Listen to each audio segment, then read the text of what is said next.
This is the Patriots Drive Podcast. We are all Patriots. Where we discuss, analyze, and answer questions to all things happening in the NFL and with our New England Patriots. Now, here's your host, Cole Kelly. Let's go!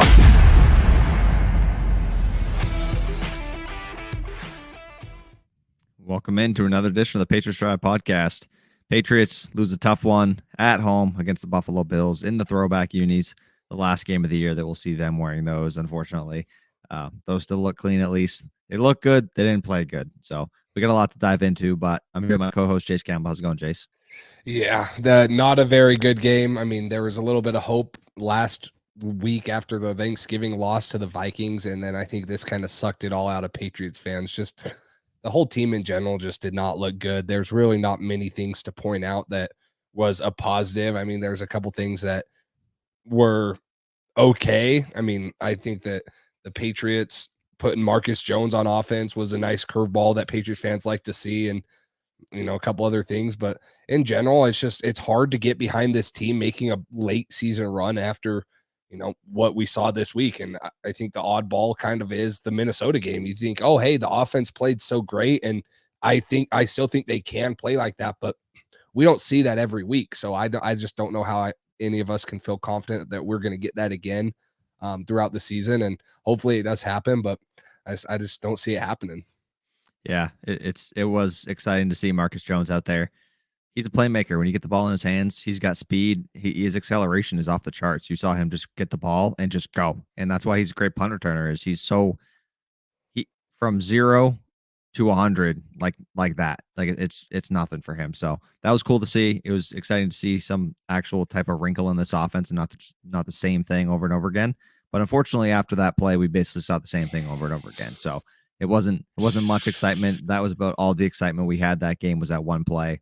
It was tough. It was another tough loss to the Bills. I think it's kind of what we both expected, but I expected us to be hopeful. I was more hopeful that we'd be a little bit more competitive after the game we put up against the Vikings and with the Bills struggling a little bit. It wasn't great. The team in general, the score was 24-10. That's kind of a closer score than the game felt. It never felt like after that first touchdown for the Patriots, it never felt like we were in this game. It never felt like we had a chance to really go down and score or make any type of impact on the game. When the defense makes a big play, Josh Uche got a strip sack on Josh Allen.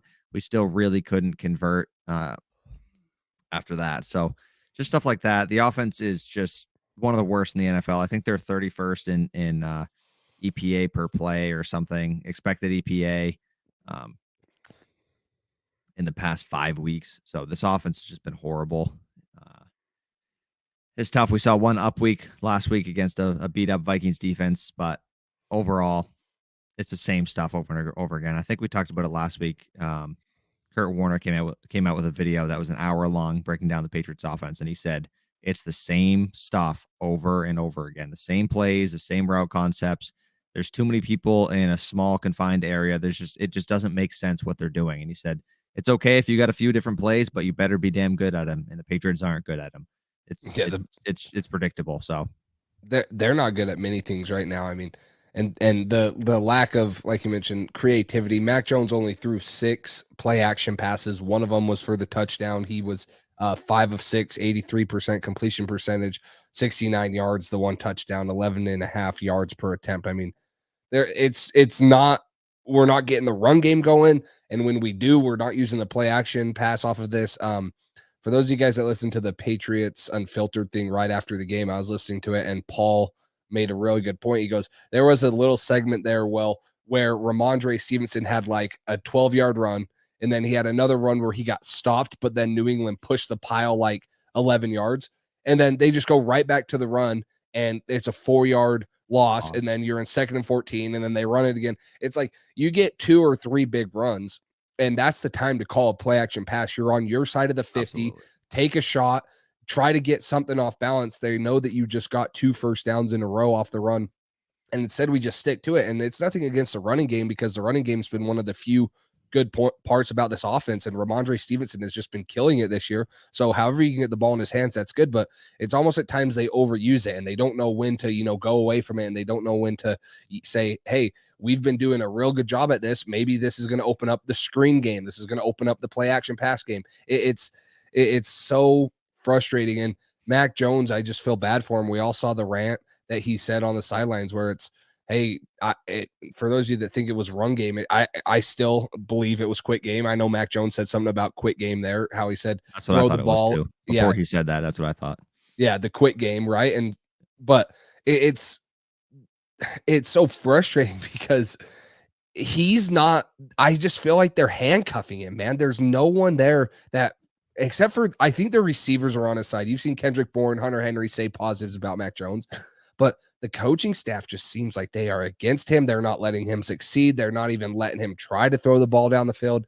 It's frustrating to see. And this offense is so stagnant. It's so boring to watch. It used to be fun to watch the Patriots offense, and I was excited going into this season. And honestly, I had a little bit of hope after the Thanksgiving game, but it's abysmal to watch the offense try to do anything exciting.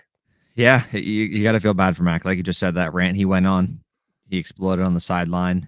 It just didn't make any sense. We were already down.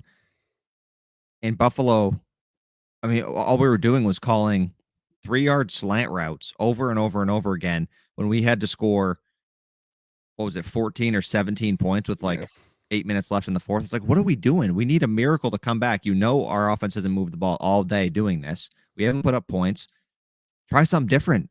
You want to win the football game, or do you want to be conservative until the very end and not end up doing anything? Like it doesn't make sense. You're going to have to take risks at some point when you're down in the game by a ton and your offense hasn't done anything all game. So it doesn't make any sense. I feel for the kid. I don't think it's on him. I really don't. He's playing good football.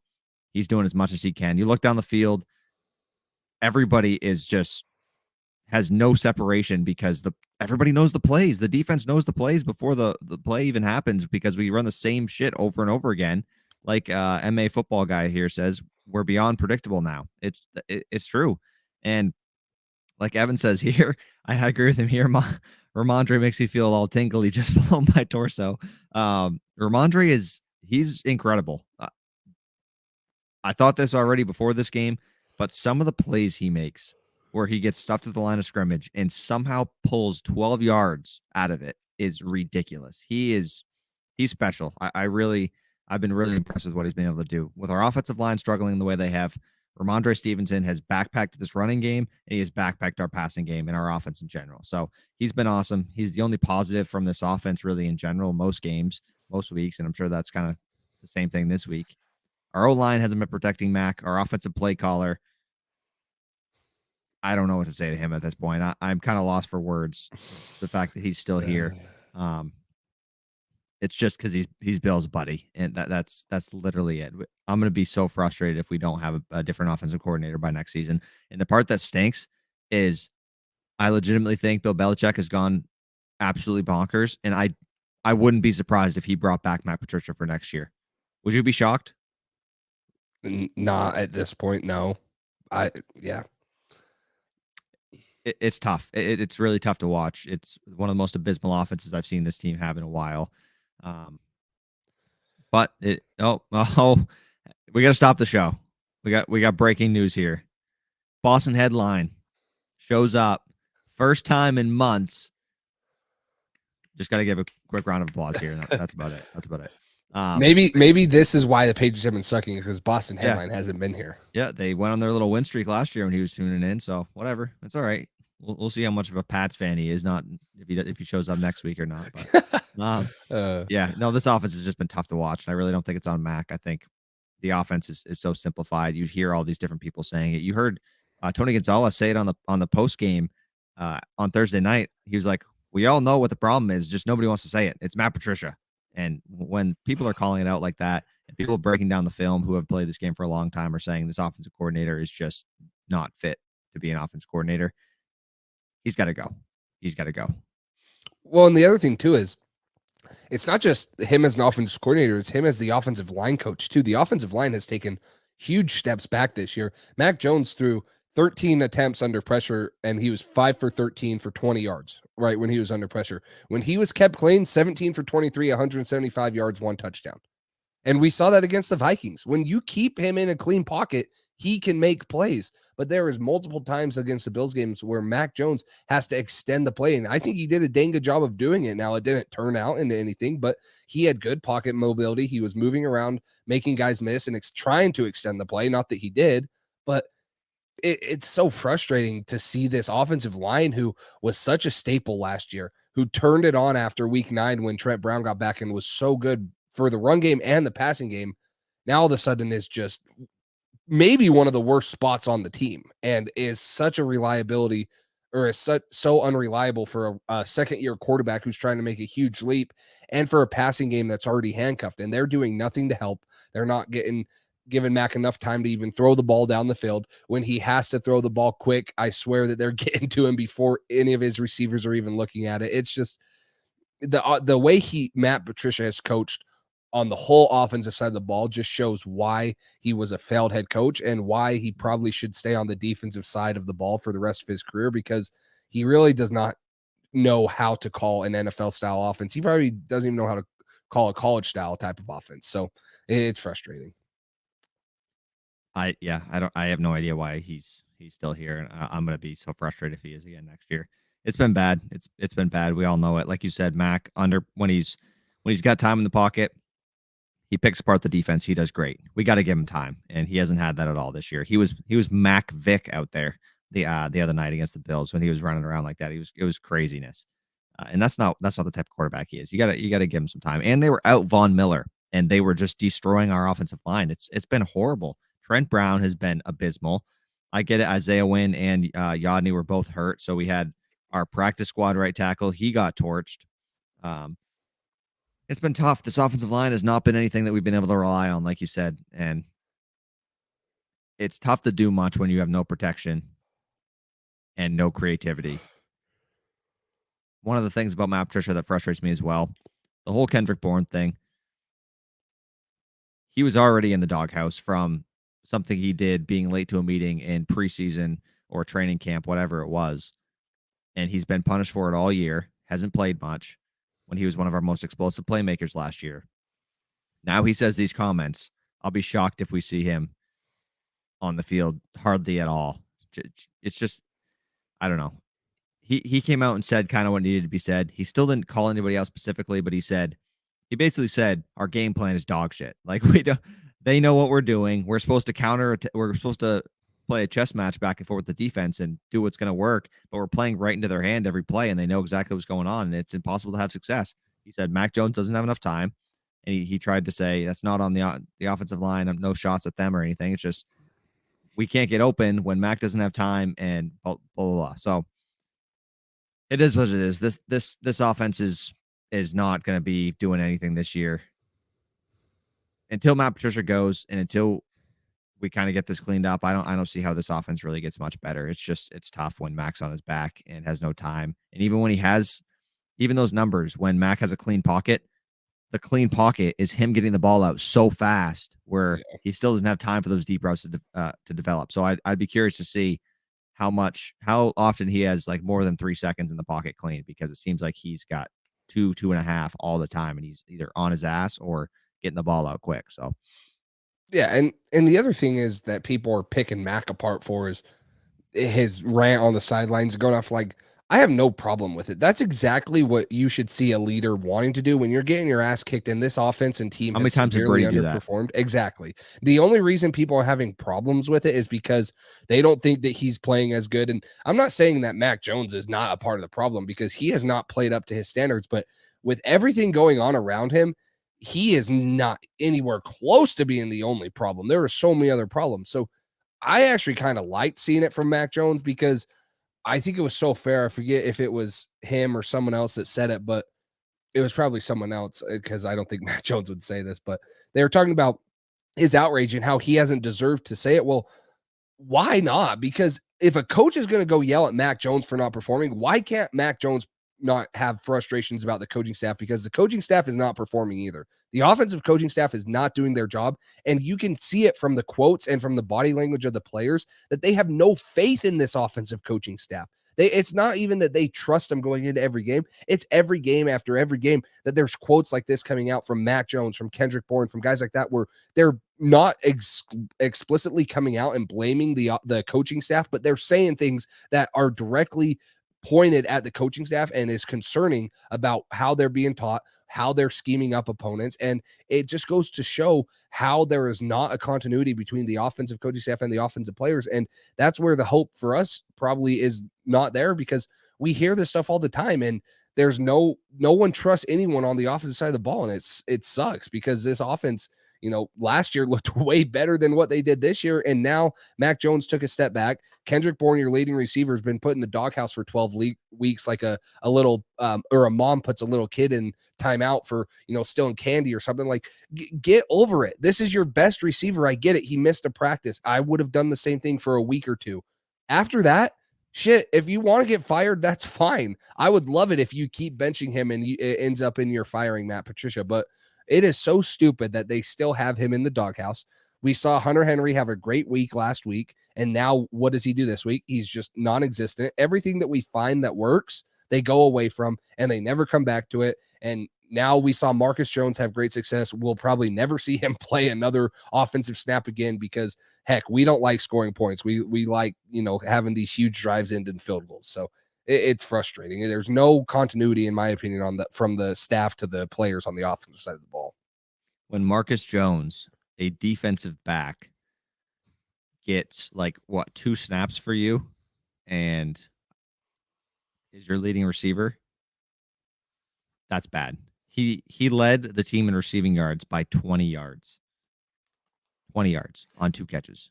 So Marcus Jones finished with 2 catches, 51 yards, and that touchdown, obviously. So that's bad.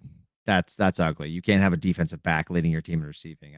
I get it. He had one big play, but that's not okay. And the thing that frustrates me the most is Bill Belichick talked about, or he did a great job surrounding Mac with a good offensive line, tried to get him some weapons, and had Josh McDaniels developing him along with Belichick, obviously, year one. He did a great job of how to ease a rookie in and how to get a rookie prepared and integrate into the NFL. Now this year has been how to ruin a young QB 101. It's been textbook. A second offensive coordinator in 2 years. Now if we want to have any success, we're going to have him have a third offensive coordinator in 3 years, which is brutal. He's going to have to probably learn a whole new offense. When you see guys like Tua, who have kind of had the same thing going on for most of his career, and then has one scheme change to a great offensive coach, gets all these weapons around him. So he goes from a defensive head coach to an offensive, has an offensive head coach with him, has all these weapons, this great scheme that tailors his skill set and his needs, and he's had a ton of success. But Mac Jones, we do the opposite. We take an offensive coordinator who's talented away from him. We add in a defensive coach who doesn't know anything about offense and has the most basic, crappy scheme of all time. And this is what we force Mac Jones to learn and try to have success with. And it's frustrating. It's got to be frustrating. I see why he's so upset. I see why the team's so upset. You can see it. Their demeanor is just, they feel like there's no hope. They can't do anything right. Even if when they do everything right, it doesn't work because it's not schemed up to work. It doesn't make any sense. Mac Jones is a smart kid. He's got a ton of talent. He's wicked smart. He knows what to do. He knows how to play football. And I think it might have been Kurt Warner who said that this offense is just so boring for Mac Jones and these guys compared to what offenses they're used to seeing. And that's from a guy who played in college 2 years ago. That's sad to see. So, yeah, Boston headline right here says, excuse my language, but why the hell do people think Brady's coming back and we're just going to trade Mac? It's the people that, and I more and more every day, when Brady first left, I was on, it was 50-50, right? Brady and Belichick made each other.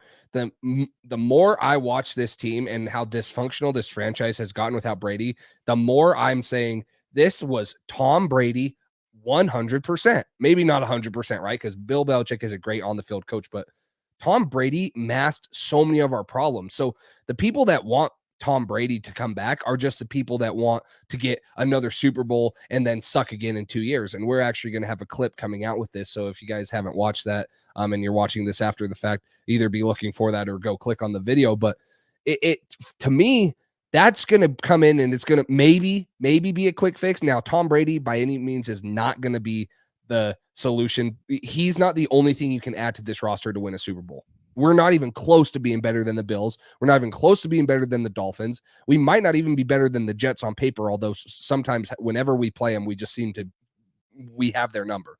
But it's so dumb that people think that Tom Brady is going to come in and fix this problem, because so what? He comes in after this year, we trade Mac, and then what? 2 years later, after he retires, all of a sudden now we're in the same situation looking for another quarterback and another dysfunctional offseason and franchise where now we don't have any talent around our rookie quarterback and we're just going to make him struggle. That is not the problem. Mac Jones is not the problem. In his last 4 games, he's 3-1. Sorry. He has a 72% completion percentage. That's 70% is great. He has 969 passing yards, 4 touchdowns, 1 turnover, right? That is good enough. Now, you'd like to see his touchdowns up a little bit more, but that is good enough. I promise you that is good enough. 75% completion percentage. The thing is, if you get better talent around him and more guys that can do yards after the catch, those touchdowns go up, those passing yards go up, and it makes it look a lot better. The problem is we don't have many guys that do help Mac out after the catch. And we've talked about this before, but it's not the quarterback position that's a problem. Tom Brady's not going to come in and fix this issue long-term. He's going to be a short-term thing. And then this team is just going to be right back to where they are now and probably disappointing. So if you want Tom Brady to come in and mask our problems, probably like he did for the last 10 years, then that's great. But this is what you're seeing the franchise right now is what every NFL fan base is used to seeing. And that's why they're rejoicing that the Patriots have to go through it now, because this is the reality of the NFL. Is it's hard to continually find success. And Bill Belichick has yet to do that without Tom Brady. Yeah. I will say I'm with you on the 50-50 Belichick Brady thing early on. And it is every week that passes by, it's leaning more and more to Brady. That's just how I feel right now. It's the decisions Belichick makes me want to drive my head through a wall. I don't know. He's such a good coach and he's so smart with football. I don't know how he can be so stupid as a general manager. You know what you need to do to surround a young quarterback with talent. He eats young quarterbacks for breakfast. That's what he's always done as a defensive coach. You know what makes young quarterbacks struggle, and having a horrible scheme and a bad coach to coach you and not talented enough weapons around him who can help him out, that's a recipe for success for a defense. Like, I can't remember who it was. Somebody on Twitter I saw said that Matt Patricia coaches offensive games like a defensive coach would want an offense to coach. So like he plays it right into the defense's hand exactly how they would want the offense to play it. I don't know. It's tough. It's frustrating. We can get into the good, bad, injured in a second. I don't know. Yeah, it's and I mean, Boom Doom right here says it. I mean, it's when he is in good situations, Mac Jones is good. He's really good. And yeah, he might not be a top 5 quarterback in the NFL, probably not a 5 or a top 8 quarterback in the NFL, but Mac Jones is really good. And Tua was nowhere near a top 10 or 15 quarterback in the NFL going into this year. And Jalen Waddle's great, and Tyreek Hill's great, and you had an offensive-minded coach who can develop him and who knows how to call a game. And I don't know if there's many people that wouldn't say he's not at least playing like a top 10 quarterback in the NFL right now. And in my opinion, Mac Jones throws it more accurately. He might not have the arm strength. He's smarter. I mean, the dude at Alabama in college with all those weapons around him, I know people are going to say, oh, he's playing in the SEC, right? Well, if you want him to have the success he had at Alabama, go get him weapons. It just shows you what he can do when he has those weapons. Go get him a weapon that he had at Alabama. Jameson Williams, a Devontae Smith, who else am I missing? Jalen Waddle, right? John Mechie. Go get him a guy like that. And then I say, if he is not performing with those guys, then you can cut Mac loose and say he's not the guy. But at what point have us as Patriots fans felt that he has been given a fair chance with coaching and personnel on the field to help him, that we can say he's not the guy? He is just so bad that he's not the guy. He's just been thrown to Devontae Adams like receivers, and he's getting coached by the Kyle Shanahans of the NFL. No, not even close. It's so frustrating to me that Patriots fans are losing hope on this guy when he is clearly not our problem. I agree. And I just created a poll a few minutes ago. So if you guys want to go vote, give your thoughts on who you think the problem is, whether it's Mac Jones, this offensive line, Matt Patricia, who you think is most to blame for that. You guys can go vote on that as well. Cutting awesome. weight. I cut weight every time I watch the Patriots because it just makes me throw up. So see, it's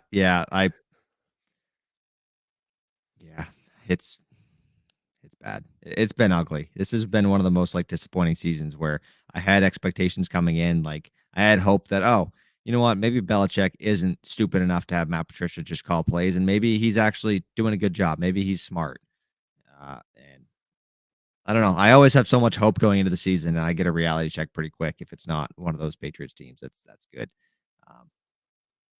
Boston headline. Good luck. Do your thing. It's all right. We know you're just making it up. You don't even wrestle or anything. You just want to make an excuse here, but no, it's all good.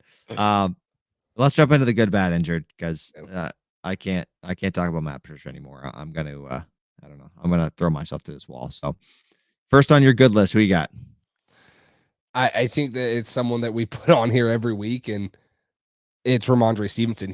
What he does for the offense, and with the ball in his hands, either in the pass catching game or in the running game, making yards after contact, yards after the catch. He's our most dynamic offensive weapon, and I just worry that we're overusing him at times, and I hope that not a huge injury is coming up. Knock on wood. I don't think that it is, but the way that he's being overused and stuff, he's not getting spelled. He had we only rushed the ball 14 times, right? So he had 10 carries. Mac Jones had 3 of them, most of them quarterback sneaks, and then Kevin Harris had 1. So, I mean, with the injury of Damian Harris and no true pass catching threat like James White used to be or Ty Montgomery would be, Ramondre Stevenson's shouldering a ton of the offensive load, not just in the running game, but in the passing game. And it's very good for us, but it's also a little concerning just how much he's being used as a second-year player.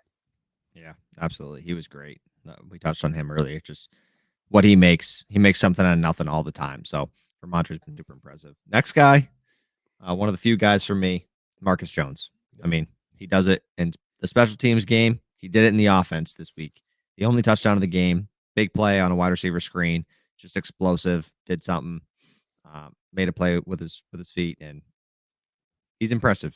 He's got such a unique skill set where he can play defense, play special teams, and play offense. When you can impact all 3 phases, that is a Bill Belichick type player right there. So his progression from not even stepping on the field at all on special teams really at the beginning of the season to being a key guy who is one of the explosive playmakers in our offense where people want to avoid kicking to him in the kicking game and in the punting game. He's been awesome. So another good week for Marcus Jones, creating plays on the offense this time with a touchdown. Yeah.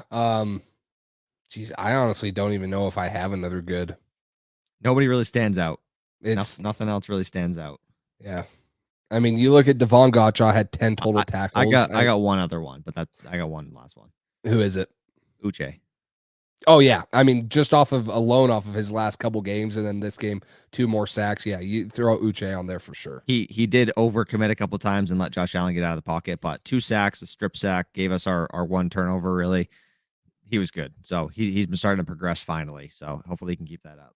Yeah, his breakout the last couple games is exactly what we need, and I think it's a lot because teams are so focused on Matt Judon, and this is what we talked about early in the year: is who's going to help Judon on the opposite side, and who's going to be able to create pass rush when they're doubling or chipping Matt Judon. And it's been Josh Uche the last couple of weeks, and if he can continue to develop into a premier pass rusher like he seems like he is, that's going to be huge for New England, and that will address another position that I think we really don't have figured out quite yet, but he could be the one that develops into that. So I agree.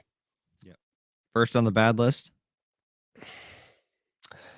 I'm not gonna put a player on here, although I have a lot. I'm gonna put time of possession battle. They had 38 minutes time of possession to our 22. I mean, they offense was our offense. This will tell you all you need to know. We were 3 for 12 on third down. They were 9 for 15. We couldn't stay on the field.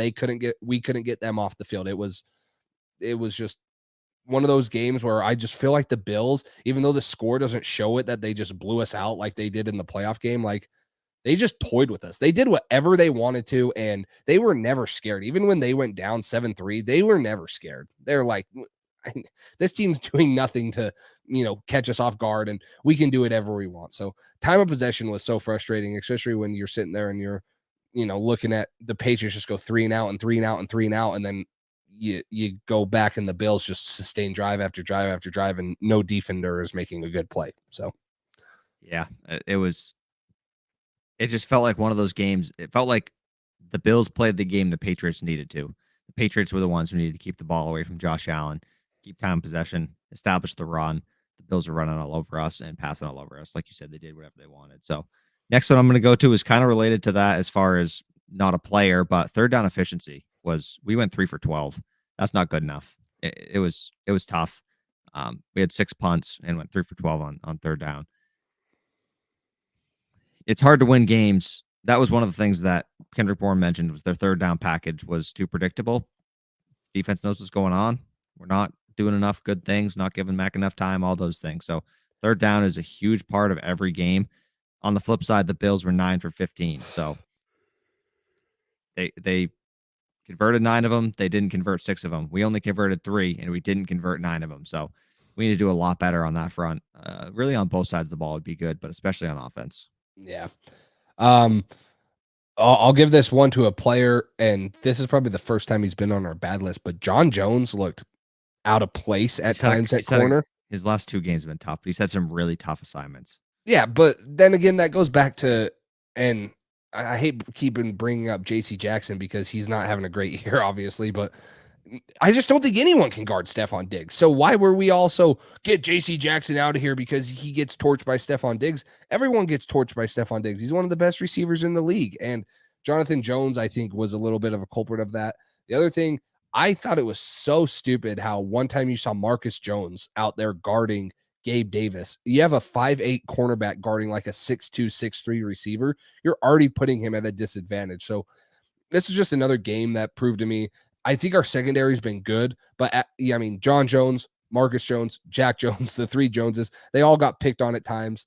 There should have been a touchdown on Jack Jones, but it got called back because of the holding on Judon, where the receiver gets behind him and, Josh Allen's just able to uncork one down the field. So you kind of saw the lack of experience on our defensive back side of things right here. And a good receiving core like the Bills just really took advantage of them and did whatever they wanted to, them and Josh Allen.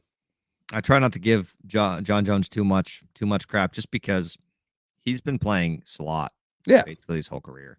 So the amount of difference between playing slot and the outside, the transition he's made has been incredible this year. He's been really, really good, much better than any of us would have thought. Expecting him to guard Stephon Diggs one-on-one is a bad coaching decision. I tend not to put that on the player as much, but I agree. He's had some penalties and he's had a couple bad games. He's had 2 really tough assignments, but he did struggle. So I almost put that more on coaching than John Jones himself, but the players do need to be better as well on that side of the ball. So I had him I didn't put him on the bad, but I had him pretty close just because he has struggled the past couple games. So next person I'm going to put, I'm going to do 2 because we kind of already mentioned the first. Matt Patricia and coaching in general, I'm going to put that on there because the coaching just wasn't good enough. It hasn't been good enough. And the next guy I'm going to put is where'd he go? So I'm going to, yeah, I don't want to put him as like a really bad, but I'm going to lean him towards bad as far as he hasn't been making the impact that he has usually been making. Matt Judon, he missed a big tackle in the red zone, and he hasn't had a sack the past 2 games. Hopefully, we're not seeing that downward spiral that we saw at the end of the year last year. I know teams are adjusting. I know they're sending more at him, but I don't know. when we're paying a guy that much money, we expect him to make plays, make impact plays, get to the quarterback, get a sack, whatever. I know he recovered the fumble that Uche did the strip sack of Josh Allen, but I expected a little bit more of him. Maybe we're getting spoiled because he's been getting a sack or two every single game, but no sacks the past 2 games. He hasn't had that all year. I'm just hoping it's not that downward trend like we saw at the end of last year. Yeah. MA football guy, Cole Strange ahead of John Jones. I'll touch on the offensive line here, but the reason I throw John Jones on there is because I get it. He's been put in bad situations, but he's supposedly our number 1 corner. And if you want to get paid and be tagged as a number 1 corner, you've got to do better. He was targeted 11 times. He allowed 9 catches, 89 yards, and a touchdown. So that's the only reason I put him on there. I'm not down on him, and I agree. He had a tough couple games matchup wise, but I think we tagged him as that number 1 corner because he played so good. And now we're kind of starting to see, kind of like JC Jackson, like these guys, when they play these true great receivers, they're really not like Jalen Ramsey, Jair Alexander, Xavier Howard. They're just not the true lockdown guys. They're great corners in our system, but they always seem to struggle against these number 1 receivers. So that's the reason I put him on there. And then going off of Cole Strange, I didn't even think Cole Strange was the bad offensive lineman. He only allowed 1 pressure on 38 snaps. The one that I thought's been horrible. That's who I was going to say. The one that I thought's been horrible for a long time now this year is Trent Brown. He allowed the most pressures with 4, and then the next one was Connor McDermott, who we all expected to kind of struggle. But when you're Trent Brown and you're playing left tackle where you had so much success, you got moved there this year, you just got a payday from the Patriots to stay here, and you've been so bad for probably 5-6 weeks, maybe even more than that, but consistently you've been bad. It's so frustrating because this dude has all the talent and all the ability in the world, but he just has not shown up for the Patriots, and he could be a huge addition or a huge plus to this offensive group. But right now, he's not playing like it. No, he's not. He's doing weird stuff. He's chipping at the wrong times, and it's putting Mac in horrible situations where he gets blown up or has to get rid of the ball. He's been destroying plays single-handedly, and he hasn't been doing what we know he's capable of. So I had him as another guy on that bad list. I thought Pilardi was a little bit better punting this game. He still only averaged 41.8 yards per punt, but I feel like we had a couple where he pinned him inside the 20. He pinned 2 out of his 6 inside the 20, so a little bit better. I wouldn't put him necessarily on the bad, but 41.8 yards per punt isn't great. And then Nick Folk missed a field goal that was a 49-yarder. He hit it off the upright. That was kind of weird. Yeah, that was so weird. I thought it was in. I looked away, and then I heard it going. I was like, "Yep."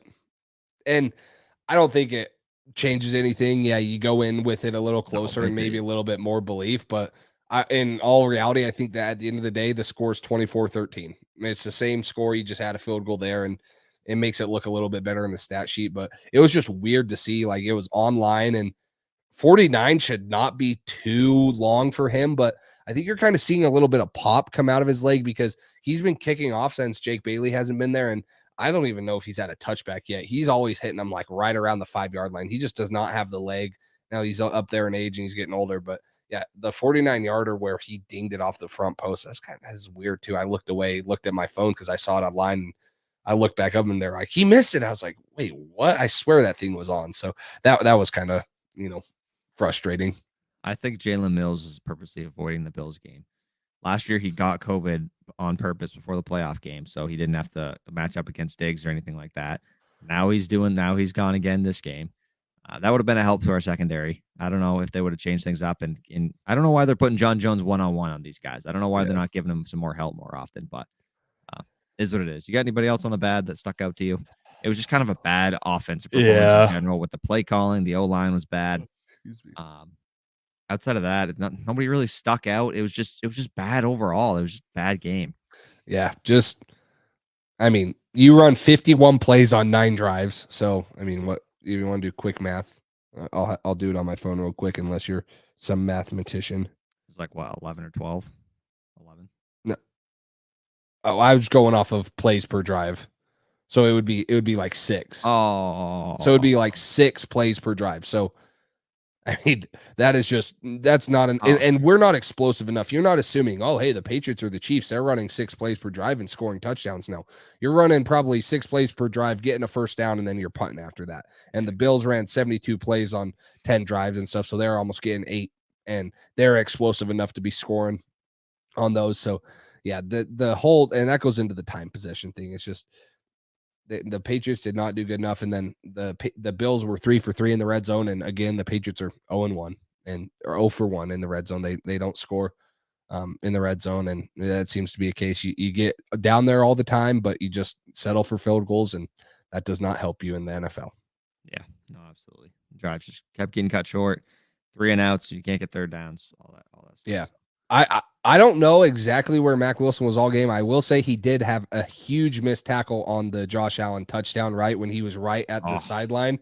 And also, John Jones gave up on that play, and yes, that was the one touchdown he allowed. Right, he gives up on it because he thinks he's going out. Mac Wilson misses that play right there, and I think the broadcast booth said it or someone, but that's why we brought in Mac Wilson. Is he came in to be a sideline to sideline player and contain guys like Josh Allen. Now, I'm not down on Mac Wilson, but that was a little discouraging to see that he's right in position to make a play and he can't even wrap him up, take him down, and then he just is able to stop and throw across his body.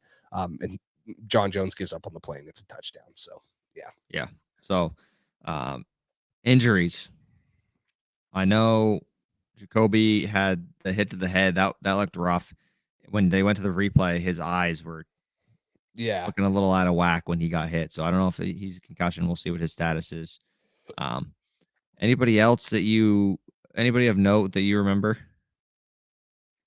that got hurt? Not really. I mean, obviously the big ones that didn't play, and we'll monitor this: Damian Harris, Isaiah Wynn, did not play in the game. But I don't remember many other ones in the game. Yeah. So I don't think I do either.